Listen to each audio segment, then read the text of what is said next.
मायावीपुर नाम का एक छोटा और खूबसूरत गांव था। इसी गांव के पास एक श्रापित खेत पड़ता था। देखने में यह खेत बड़ा था और किसी भी आम खेत जैसा ही लगता था, पर इसी खूबसूरती और सादगी के बीच एक गहरा और भयानक राज छुपा हुआ था। जब भी कोई इंसान इस खेत में पहला कदम रखता था तो उसकी मुंडी धड़ से अलग हो जाती थी। वह इंसान तड़प तड़प कर वहीं मर जाता था। एक दिन गांव के दो दोस्त चिंकू और मिंकू उसी श्रापित खेत के पास की खाली जगह पर मजे से फुटबॉल खेल रहे थे। उसने फुटबॉल को जोरदार किक मारी, सीधा उस श्रापित खेत के अंदर जा गिरा। मिंकू इस खेत से बिल्कुल अनजान था। फुटबॉल को वापस लाने के लिए मिंकू दौड़कर उस खेत की ओर जाने लगा। जैसे ही मिंकू ने खेत में कदम रखा, ठीक वैसे ही धड़ से अलग कर दिया। वह एक पल भी तड़प नहीं पाया। इसीलिए गांव वाले खेत से कोसों दूर रहते थे और उसका नाम लेने से भी डरते थे। एक दिन सारे गांव वाले एक साथ मिलकर रोते हुए गांव के सरपंच से गुहार लगाई। सरपंच साहब, आपके खेत का कुछ कीजिए। रोजाना यहाँ कोई ना कोई घूमने वाला या कोई नया इंसान उस खेत में जाता है और पल भर में उसकी मुंडी धड़ से अलग हो जाती है। कुछ कीजिए, हमारे गांव का नाम मिट्टी में मिल रहा है। अगर ऐसा ही चलता रहा तो अगली बार आपको सरपंच नहीं बनाएंगे। ये धमकी और गांव वालों का दर्द सुनकर सरपंच टेंशन में आ गया। रात के करीब 1 बजे सरपंच गांव के जाने माने और महान तंत्र ज्ञान वाले बाबा गगननाथ के पास पहुंचा और रोते हुए बाबा से मदद मांगने लगा। गुरुजी, आप महान हो। आप सब तंत्र विद्या वगैरह सब जानते हो। बस मेरी समस्या का समाधान निकालो। दरअसल बाबा, मेरा 10 एकड़ का खेत है जिसमें पता नहीं किस भूत का वास है। जब भी कोई इंसान उसकी मिट्टी पर कदम रखता है, वैसे ही उसका सर धड़ से अलग हो जाता है। रोजाना 2-3 लोग अनजाने में मर जाया करते हैं। आप ही कुछ कीजिए। बाबा गगननाथ बोले, बालक, यह कोई साधारण भूत का वास नहीं है। उस खेत में एक भूतिया और बड़ी खतरनाक पत्थर की मूर्ति है। वह मूर्ति किसी थूंग थूंग नाम की शक्ति की है। उसे अक्सर इंसान का ताजा खून चाहिए होता है। इसीलिए जब भी कोई शख्स उस खेत में आता है तो वह उसे जान से मार देता है। तुम्हें अगर इस समस्या से छुटकारा पाना है तो तुम्हें एक काम करना होगा। अमावस्या की रात को तुम्हें उस मूर्ति को वहां से उठाकर अपने घर के किसी तहखाने में रखना होगा और फिर रोज उसकी पूजा करनी होगी। उसकी पूजा करने से तुम्हारी किस्मत बदल जाएगी। तुम्हारे पास धन दौलत और सुख आ जाएंगे, क्योंकि ये मूर्ति बहुत पावरफुल है। मैं अगर चाहूं तो उस मूर्ति को खुद ही ले लूं, पर जितना सुख उतने ही भयानक अंजाम भी होते हैं। बाकी तुम समझ ही सकते हो। अब जाओ यहाँ से। ये बात सुनकर सरपंच के रोंगटे खड़े हो गए, लेकिन तुरंत ही उसके अंदर लालच की एक मुस्कान जाग उठी। अमावस्या की गहरी रात में वह श्रापित खेत और भी ज्यादा भयानक लग रहा था। चारों ओर अजीबोगरीब आवाजें सुनाई दे रही थीं, जैसे कोई सिसक रहा हो या हंस रहा हो। गांव के कुत्ते भी लगातार भौंक रहे थे। सरपंच डरते डरते और सहमे हुए उस श्रापित खेत की ओर बढ़ रहा था। उसके दिल में जबरदस्त खौफ था। खेत के ठीक 1 कदम की दूरी पर आकर वह रुक गया। उसे डर लग रहा था कि कहीं खेत में कदम रखते ही उसका हाल भी उन बाकी मरने वालों जैसा ना हो जाए। उसने आंखें बंद करके हिम्मत जुटाई और फिर भी सरपंच अंदर आ गया, लेकिन इस बार कुछ नहीं हुआ। उसकी धड़कनें थोड़ी कम हुई। वह चारों ओर डरते हुए अपनी नजर घुमाता है, पर जैसे ही उसने सामने देखा तो उसके होश उड़ गए। सच में वहां थूंग थूंग की पत्थर की मूर्ति रखी हुई थी। वह दिखने में बहुत गुस्सैल थी। उसके हाथ में एक बड़ी सी धारदार चाकू थी, जिसे उसने आसमान की ओर उठा रखा था। मूर्ति की आंखें ऐसी थीं जैसे वह अभी जिंदा होकर हमला कर देगी। मूर्ति को देखकर सरपंच के डर पर उसके लालच ने काबू पा लिया। वह सीधा मूर्ति की ओर तेजी से दौड़ा। उसने हिम्मत करके उस थूंग थूंग की मूर्ति को उठाया और तुरंत अपने घर की ओर ले जाने लगा। सरपंच ने उस थूंग थूंग की मूर्ति को अपने बड़े बंगले के एक बंद तहखाने में छिपाकर स्थापित कर दिया। सरपंच अब बहुत खुश था क्योंकि उसे जल्द से जल्द बस अमीर होना था। उसे धन दौलत, सुख और पावर चाहिए थी। रात का सन्नाटा हवेली को और भी ज्यादा भयानक बना रहा था। सिर्फ हवा के ठंडे झोंकों की साएं साएं और दूर कहीं कुत्तों के भौंकने की आवाज और रोज से कहीं ज्यादा ये बंगला डरावना लग रहा था। तभी अंदर से एक चिल्लाने वाली आवाज आई जिसने उस सन्नाटे को एकदम से शांत कर दिया। अंदर पायल अपनी माँ पर चिल्लाकर बोली, माँ, ये क्या जुल्म है? मैं तुम्हारे कहने पर अपना कॉलेज, अपनी दोस्ती सब छोड़कर इस टूटी फूटी हवेली में आ गई और अब तुम कह रही हो कि मुझे यहाँ एक हफ्ता रुकना होगा। ये पागलपन की हद है। क्या मजाक चल रहा है? मेरी बात कान खोल कर सुन। कल रात तुझे तहखाने में जाना पड़ेगा। वहाँ थूंग थूंग की मूर्ति है। तुझे उस मूर्ति की बिना कपड़े पहने पूजा करनी होगी। क्या माँ, तुम्हारा दिमाग खराब हो गया है क्या? ये कैसी गंदी बात है। मैं कभी नहीं करूँगी ऐसा घिनौना काम। पायल, तुझे करना पड़ेगा। ये हमारे खानदान की सबसे बड़ी मजबूरी है। एक ऐसा काला राज जो सदियों से हमारी नसों में खून बनकर दौड़ रहा है। माँ, बस करो ये रहस्य की बातें। तुम बार बार यही कह रही हो, लेकिन बताती क्यों नहीं कि आखिर माजरा क्या है? रिया बेटा, अगर हमें ये दौलत, ये अमीरी चाहिए तो तुझे ये कुर्बानी देनी ही होगी। अगर तूने मना किया तो हमारी हालत भीख मांगने वालों से भी बदतर हो जाएगी। कुछ समझने की कोशिश कर। अब सब कुछ तेरे हाथ में है। वो तहखाना, वो मंदिर, वो सिर्फ पूजा की जगह नहीं है। वो एक सौदा है जो हमारे खानदान ने बहुत पहले किया था और अब तू उस सौदे का हिस्सा है। तहखाने में छिपा हुआ मंदिर किस गहरे राज को छिपाए हुए है? सन 1930 में मायावीपुर नाम का एक छोटा गांव था।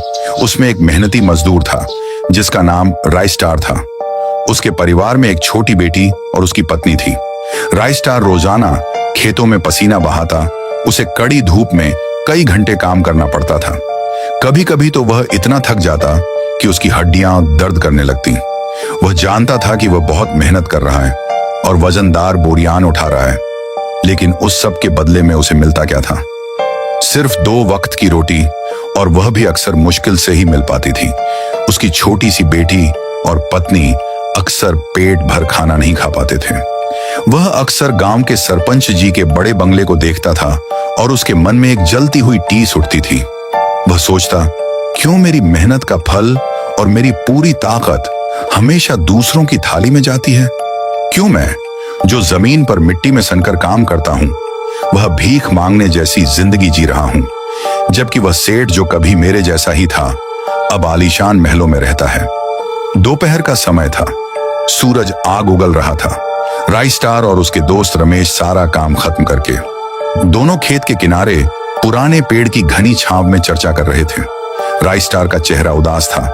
रमेश ने पूछा, इतना उदास क्यों है मेरे यार? क्या बात है? इस बार भी क्या फसल में कोई दिक्कत आ गई? कहीं पानी कम पड़ गया या खाद? रायस्टार बोला, वो बात नहीं है रमेश। फसल तो जैसी आनी थी वैसी ही आई है, मगर यार दिन रात खेतों में हड्डियां तोड़ो, अपनी जवानी और खून पसीना बहा दो, और मिलता क्या है? सिर्फ 2 वक्त की रोटी, वो भी आधी अधूरी। पेट भर जाए तो बड़ी बात है। और वो साला सेठ बिना एक बूंद पसीना बहाए महल में ऐश कर रहा है। बढ़िया गाड़ी, नया कपड़ा, हर मौसम में आराम। ये कैसा मजाक है रमेश? क्या वो सेठ सोने का चम्मच लेकर पैदा हुआ था? वो भी तो कभी हमारे जैसा ही था, एक मामूली इंसान। रमेश ने फुसफुसाते हुए कुछ कहा, मैंने सुना है कि उनके घर के तहखाने में एक पुरानी मूर्ति है। सेठ के घर वाले किसी बहुत खास पूजा में हिस्सा लेते हैं। कोई अजीब सा नाम है उस पूजा का, मैंने पहले कभी नहीं सुना। कुछ थूंग थूंग साउर या ऐसा ही कुछ। तू ये सब छोड़ रायस्टार, ये सब मन के वहम हैं। चल, शाम होने को है, चल घर चलें और आराम करेंगे। ये सुनकर रायस्टार चौंक गया। बेहिसाब दौलत के पीछे कोई और राज हो सकता है। यह बात उसके दिमाग में तीर की तरह चुभ गई। दोनों खेत से घर की ओर जाने लगे। रास्ते भर रायस्टार चुप था। उसके मन में सवालों का अंधेरा गहराता जा रहा था। क्या रमेश की बात सच थी? कैसा राज था? उसे जवाब चाहिए थे, अब चाहे उसकी कीमत जो भी हो। रायस्टार ने अपना रोज का काम जल्दी खत्म किया और वह अपनी मजदूरी के पैसे लेने के लिए विशाल बंगले की ओर चल पड़ा। बंगला दिन के समय शांत था। रायस्टार ने हिम्मत करके हवेली का दरवाजा खटखटाया। आवाज सुनकर सेठ की छोटी बहन कमला बाहर आई और रायस्टार के सामने खड़ी हो गई। उसका चेहरा शांत था। रायस्टार ने कहा, कमला बाई, सेठ जी कहाँ हैं? मुझे अपनी मजदूरी के पैसे लेने थे। कल से पैसे नहीं मिले हैं, घर पर काम है। कमला ने अपनी मीठी आवाज में जवाब दिया, भैया और भाभी अभी अभी गांव गए हैं कुछ जरूरी काम से। घर पर अभी कोई नहीं है। मैं आपको शाम को या कल सुबह पैसे देने के लिए बुलवा दूंगी, ठीक है? रायस्टार ने निराशा से कहा, तो क्या मुझे खाली हाथ लौटना पड़ेगा कमला बाई? मैंने दिन भर काम किया है, मेरे बच्चे भूखे हैं, कुछ तो दे दो। ठीक है, थोड़ा रुको, मैं गोदाम से तुम्हारे लिए थोड़ा अनाज ले आती हूँ। यह कहकर कमला गोदाम की ओर जाने लगी। रायस्टार बाहर खड़ा रहा, मगर उसका मन अब पैसों या अनाज तक सीमित नहीं था। सेठ की रहस्यमय दौलत और रमेश की बताई गई मूर्ति, ये सब उसे अंदर खींच रहा था। रायस्टार को मौका मिलते ही वह चुपके से दबे कदमों से हवेली के अंदर दाखिल हो गया। रायस्टार ऊपर के कमरे में पहुंचा और चारों ओर नजर घुमाई। उसकी नजर एक बंद रहस्यमयी कमरे पर टिकी, जिसके अंदर से कुछ फुसफुसाहट की आवाज आ रही थी, जैसे कोई मंत्र पढ़ रहा हो। रायस्टार के लालच का नशा उस डर से बड़ा था। वह उस कमरे में जाने ही वाला था। अरे तू अंदर क्यों आया? रुक जा, ये अनाज ले और बाहर निकल अभी। रायस्टार ने हकलाते हुए कहा, माफी कमला बाई, मैं बस यूं ही प्यास लगी थी, इसलिए यहाँ आ पहुँचा। यहाँ कोई यूं ही नहीं घुसता राई, ये हवेली तेरे लिए नहीं है। ले ये अनाज की बोरी और जा, वरना मेरे से बुरा कोई नहीं होगा। रायस्टार बोरी अपने कंधे पर रख के और बिना एक और शब्द कहे तेजी से घर की ओर बढ़ने लगा। रात में खाना खाकर रायस्टार चारपाई पर लेटा, पर उसकी आंखों से नींद कोसों दूर थी। उसके मन में अब एक बेकाबू लालच जाग रहा था। उसकी अपनी आवाज ने उसके कान में फुसफुसाया, यही मौका है राई, अगर तूने वह राज जान लिया तो तेरी और तेरे बच्चों की गरीबी खत्म हो जाएगी। तेरा भी वही रुतबा होगा जो सेठ का है। बस एक बार उस तहखाने तक पहुंच जा। रायस्टार गहरी रात में सेठ की हवेली की ओर कदम बढ़ा दिए। पूरा गांव सो चुका था, चांद बादलों में छिपा था। रायस्टार चुपके सेठ के बंगले की ओर बढ़ रहा था। वह आधे खुले दरवाजे से बंगले के अंदर दाखिल हुआ। रायस्टार उसी रास्ते से उस कमरे की ओर बढ़ा जिसे उसने दिन में देखा था। वह बिना आवाज किए सीढ़ियों को पार करके आखिरकार उस बंद और रहस्यमय कमरे तक पहुंच गया और देखा तो उसकी आंखें फटी की फटी रह गईं। उसके ठीक सामने कमला धीमी आवाज में मंत्र पढ़ रही थी, वह भी बिना कपड़ों के, अपनी आंखें बंद किए और हाथों में एक अजीब सी थाली लिए। थाली में कुछ था, शायद खून। उसके सामने वही थूंग थूंग की मूर्ति थी, पत्थर की, मगर इतनी भयानक कि मूर्ति का चेहरा मानव जैसा नहीं था। आंखें खोखली, मुंह और हाथों में कुछ ऐसा जो हथियार जैसा लगता था। मूर्ति के चारों ओर दीपक जल रहे थे। कमला किसी भयानक शक्ति की पूजा कर रही थी। वह आंखें बंद करके अजीब मंत्र पढ़ रही थी। थूंग थूंग थूंग साहुर थूंग थूंग। अचानक वह धीरे से पलटी। उसकी नजर अंधेरे में छिपे रायस्टार पर पड़ी। वह गुस्से से आग बबूला हो गई और जोर से चिल्लाई, रायस्टार, तू यहाँ क्या कर रहा है? हिम्मत कैसे हुई तेरी इस जगह पर आने की? रायस्टार एकदम से डर गया। उसे लगा कि अब वह पकड़ा जाएगा।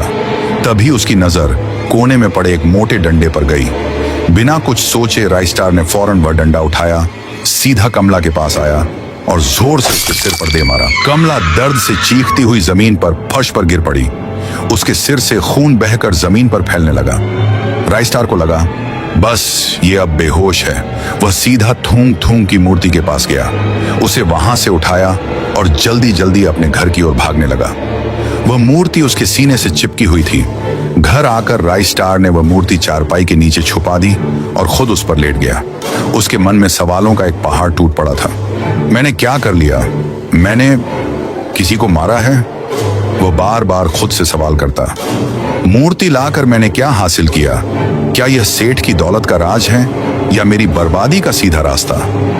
उसे सबसे बड़ा डर यह था, अगर कमला जिंदा हुई और उसने सेठ को बता दिया कि मैंने मूर्ति चुराई है, तो सेठ मुझे जिंदा नहीं छोड़ेगा। वह मेरे पूरे परिवार को मार डालेगा। सुबह की पहली किरण ने गांव को छुआ।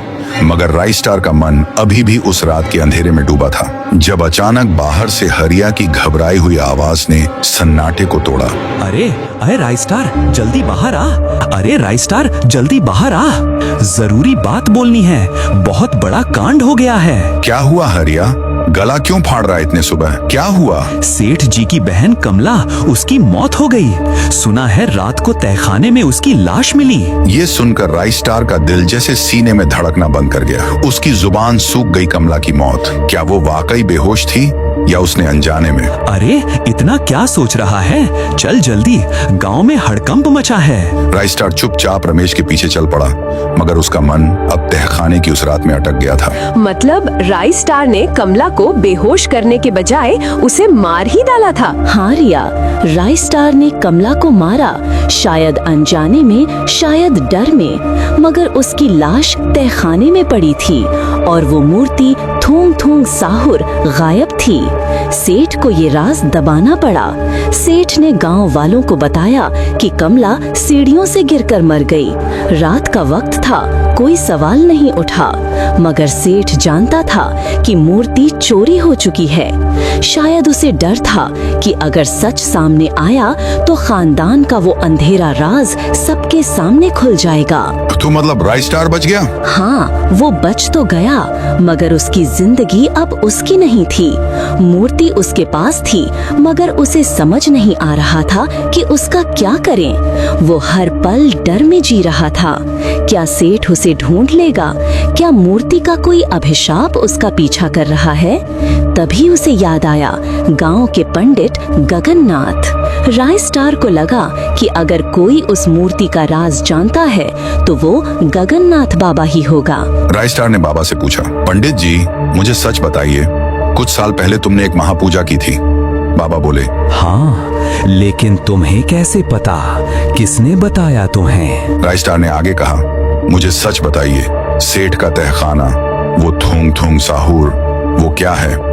बाबा डरते हुए कहे, राई, तू उस रास्ते पर क्यों जा रहा है? कुछ बातें छूने से पहले सोच ले, वरना सब कुछ बर्बाद हो जाएगा। तू नहीं समझेगा राई, वो कोई देवता नहीं है। मैं और नहीं बोलूंगा, जा अपने घर जा। राइस्टार ने कहा, पंडित जी मैंने वो मूर्ति देखी है, मैंने कमला को मैंने उसे देखा था पूजा करते हुए। अब आप चुप नहीं रह सकते, साफ साफ बताइए वो थूंग थूंग साहुर क्या है? बाबा को आखिरकार बोलना पड़ा। ठीक है राई, मगर ये सच तुझे बर्बाद कर देगा। थूंग थूंग साहुर ये कोई देवता नहीं, वो एक राक्षस है, एक प्राचीन शक्ति जो सदियों से खेतों में कैद थी। वो मूर्ति वो पत्थर से बनी है, मगर उसका रूप इंसानी नहीं। उसका चेहरा जैसे किसी दानव का, आंखें खोखली। थूंग थूंग साहुर की शक्ति वह लालच को जगाती है। जो उसकी पूजा करता है उसे सब कुछ मिलता है, धन दौलत रुतबा, मगर बदले में वो खून मांगता है, ना सिर्फ जानवर का बल्कि इंसान का। सेठ ने उस रात अपनी पहली संतान का बलिदान दिया था और उस मूर्ति की पूजा उस घर की महिलाएं करती हैं, वो भी बिना कपड़ों के। उम्र के 18 साल होने के बाद से उन महिलाओं को वो पूजा करनी अनिवार्य है, नहीं तो सेठ की दौलत उसी बलिदान उसके साथ मिट जाएगा। मुझे पता है तूने वो मूर्ति चुराई है, अब तुम अपने बेटे की बलि दे पाओगे।